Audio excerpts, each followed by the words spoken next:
வணக்கங்க. என் பேர் கீர்த்தி. நான் காஞ்சிபுரம் மாவட்டத்தில பிரியாணின்ற ஒரு பிராண்டு ரெஸ்டாரண்ட் நடத்திட்டு வரேன். நேத்திக்கு 31/7/2005 அப்போ ஒரு 10 பேரு நம்ம ரெஸ்டாரண்ட்டுக்கு கஸ்டமரா வந்திருந்தாங்க. அவங்க எல்லாம் சாப்பிட்டு முடிச்சுட்டு பிரெட் அல்வால இருக்கிறதா ஒரு கம்ப்ளைண்ட் ரைஸ் பண்ணாங்க. எங்க ஸ்டாஃபும் போய் அட்டெண்ட் பண்ணாங்க. ஆனா அங்க யாருமே பார்க்கல. பட் இருந்தாலும் மாத்தி குடுக்குறேன்னு தாழ்மையா சொன்னாங்க. அந்த பில்லுக்கான ரீஃபண்டையும் குடுக்குறேன்ட்டு ரொம்ப தாழ்மையா கூறி மன்னிப்பும் கேட்டாங்க.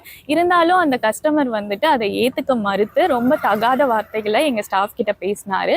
மற்றும் தனியா கூட்டிட்டு போயிட்டு பணம் கேட்டாரு ஒரு பெரிய தொகையாக.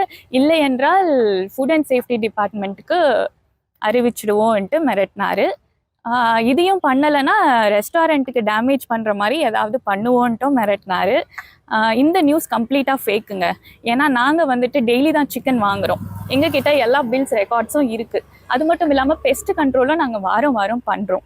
ஒரு தரமான ஃபுட்டு கொடுக்கறது தான் எங்களுடைய ஃபர்ஸ்ட் ப்ரியாரிட்டி. எனக்கு கஸ்டமர் தான் ப்ரியாரிட்டி, ஃபுட்டு தான் ப்ரியாரிட்டி, சேஃப்டி தான் ப்ரியாரிட்டி. ஸோ நேற்று வந்து அவங்க மிரட்டிட்டு போனதுனால என்னுடைய அட்வொகேட் சாரோட எஸ்பி ஆஃபீஸில் ஒரு சின்னதாக கம்ப்ளைண்ட் கொடுத்துட்டு போயிடலான்னு வந்திருக்கு. ஏன்னா மறுபடியும் இது நீடிக்கக்கூடாதுன்னு சொல்லிட்டு.